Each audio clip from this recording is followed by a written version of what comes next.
In the heated debate over American immigration policy, emotions run high and opinions are deeply divided. Across the country, the issue of immigration enforcement is not just a matter of law, but a flashpoint for broader questions about national identity, security, and human rights. On city streets and in rural communities, the conversation is ever present, shaping the lives of millions and influencing the direction of the nation. At the heart of this debate are two powerful federal agencies: Immigration and Customs Enforcement, known as ICE, and Customs and Border Protection, or CBP. These agencies are tasked with enforcing the nation's complex immigration laws, and their actions are often at the center of public attention and controversy. ICE operates primarily within the interior of the United States. Its agents investigate suspected violations of immigration law, detain individuals believed to be in the country unlawfully, and oversee the process of deportation. Their work can involve everything from paperwork and interviews to high-stakes raids and arrests, often in collaboration with local law enforcement. Meanwhile, CBP is responsible for securing the nation's borders. Its officers patrol thousands of miles of land and coastal boundaries, inspect vehicles and cargo at ports of entry, and work to prevent illegal crossings and smuggling. Their presence is especially visible at the US-Mexico border, where the challenges of enforcement are most acute. Both ICE and CBP serve as the public face of federal immigration enforcement. Their actions are closely watched by the media, advocacy groups, and the general public, and they are frequently the subject of heated protests and passionate support alike. The work of these agencies ranges from routine traffic stops and document checks to high-risk operations targeting organized crime or suspected threats. Every day, their officers make decisions that can have life-altering consequences for individuals and families, all while operating under intense scrutiny and sometimes in dangerous conditions. Encounters between officers and the public can be fraught with tension. Families may be separated, and communities can feel targeted or unsafe. These moments raise difficult questions about the balance between enforcing the law and protecting the dignity and rights of every person. The actions of ICE and CBP are frequently debated in the halls of Congress and dissected by news outlets. Lawmakers and journalists ask tough questions about oversight, transparency, and the effectiveness of current policies, reflecting the nation's ongoing struggle to find common ground. How can we ensure that officers uphold the law while respecting the rights of individuals? What safeguards are in place to prevent abuses of power, and how can the public be confident that justice is being served fairly? At the same time, how do we protect the safety of officers who face real risks in the line of duty? Building trust between law enforcement and the communities they serve is a challenge that requires careful balance and constant attention. These complex questions have led to a new and controversial legislative proposal, one that seeks to address the demands for greater transparency and accountability in immigration enforcement. The proposal aims to harness technology, such as body cameras and digital tracking, to shed light on enforcement actions and build public trust. But as with all reforms, it comes with its own set of challenges and fierce debate about privacy, effectiveness, and the future of immigration enforcement in America. Enter the Quick Recognition Act, a bold new proposal that's sparking heated debate across the country. In an era where transparency and accountability are at the forefront of public concern, this bill aims to address a long-standing issue: the challenge of identifying federal law enforcement officers during critical moments.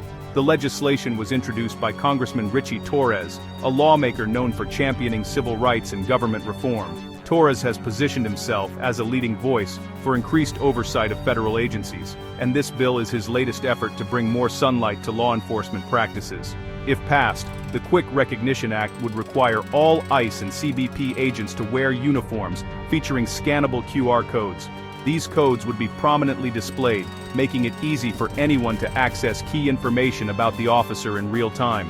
With just a smartphone, members of the public could scan the code and instantly see the officer's name, badge number, and agency affiliation. The goal is to eliminate confusion and ensure that officers are never anonymous during enforcement actions. Congressman Torres frames this as a necessary step to unmask ICE and bring digital accountability to agencies that have often operated in the shadows. He argues that the public deserves to know who is enforcing the law in their communities. The bill is a direct response to years of public outcry and high-profile incidents where officers' identities were concealed, making it nearly impossible for citizens to file complaints or seek justice after alleged misconduct. Supporters say the Quick Recognition Act is a common-sense way to modernize accountability and empower the public. They believe it will deter abuse of power and make it easier to hold officers responsible for their actions. Advocates argue that this technology could help rebuild trust between law enforcement and the communities they serve, especially in neighborhoods where relationships have been strained by past incidents. They say it's a step toward a more transparent future, where agents are answerable for their conduct and the public feels safer knowing who is upholding the law. But not everyone is convinced. Opponents call the bill reckless, warning that making officers' identities so easily accessible could expose them to harassment, threats, or even violence. They argue that privacy and safety for law enforcement must also be protected. The debate is immediate and fierce, splitting lawmakers and advocacy groups along ideological lines. Some see it as a vital reform, while others fear unintended consequences. The central question remains: does this technology truly protect the public and promote justice, or does it put those who serve at greater risk? The answer could shape the future of law enforcement transparency in America. The Quick Recognition Act would make 3 pieces of information instantly available when a QR code is scanned. First, the officer's full name, going beyond the usual last name on a badge. Second, the officer's unique badge number, ensuring accurate identification. Third, the employing agency, ICE or CBP, removing any doubt about their authority. Supporters say this information is already required upon request, but the QR code streamlines the process. The goal: make identification seamless, non-confrontational, and accessible in high-stress situations. Proponents argue this reduces escalation and confusion during encounters. The QR code, they say, simply brings a digital upgrade to an existing obligation.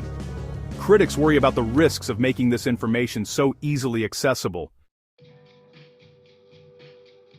Supporters of the bill argue that transparency and accountability are not just ideals, but fundamental requirements for agencies entrusted with such sweeping power over people's lives. They believe that when law enforcement operates in the open, it builds a foundation of trust between officers and the communities they serve. Without transparency, they say, it becomes far too easy for abuses of power to go unchecked, and for the public to lose faith in the very institutions meant to protect them. Easy identification, they say, deters misconduct and encourages professionalism.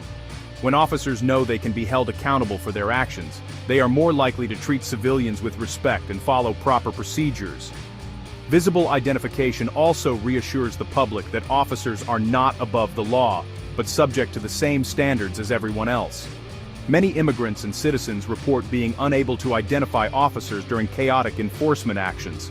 In moments of confusion or fear, the lack of clear identification can leave people feeling powerless and vulnerable, unsure of who to turn to or how to seek help if something goes wrong.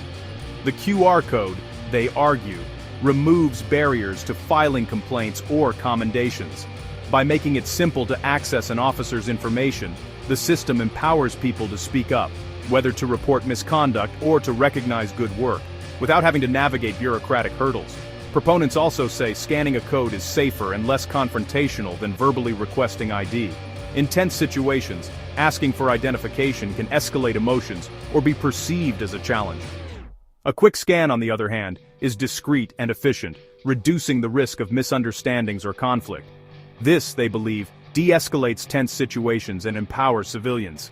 When people feel they have a straightforward way to hold officers accountable, it can diffuse anxiety and foster more constructive interactions between law enforcement and the public. For critics of ICE and CBP, the bill is a step toward reforming agencies they see as operating with too much secrecy.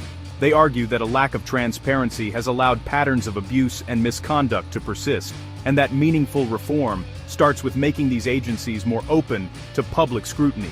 Congressman Torres calls ICE systemically corrupt, underscoring the push for change. His remarks reflect a growing demand among lawmakers and the public for greater oversight and accountability in federal law enforcement. For supporters, more transparency is the only way to restore public trust. They believe that when agencies are open about their actions and willing to be held accountable, it paves the way for healing, cooperation, and a safer society for everyone. The Trump administration quickly condemned the bill, calling it a threat to officer safety. Officials warned that making agents' full names public could lead to doxing, exposing officers and their families to harassment or worse. They argued that QR codes would make it easier for extremists to target law enforcement. The administration also claimed the bill would disrupt operations, encouraging protesters to interfere with officers. In their view, the proposal is less about accountability and more about endangering those on the front lines.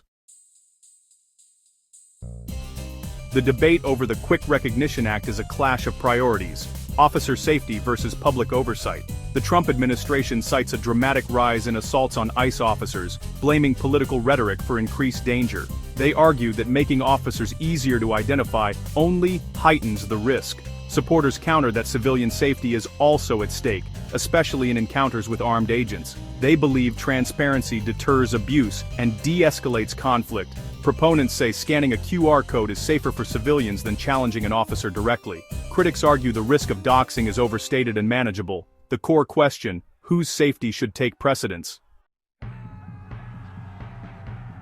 The Quick Recognition Act has become a flashpoint in the broader political battle over immigration enforcement. Congressman Torres calls ICE systemically corrupt and vows to oppose its funding. For Torres and allies, the bill is part of a larger push for reform and oversight. The Trump administration, meanwhile, frames the bill as an attack on law enforcement and national security. They argue it's driven by a desire to defend criminal illegal aliens and disrupt federal operations. Both sides use strong rhetoric, turning a debate over technology into a proxy war over immigration policy. The divide is deep, with each side seeing the other's motives as fundamentally suspect.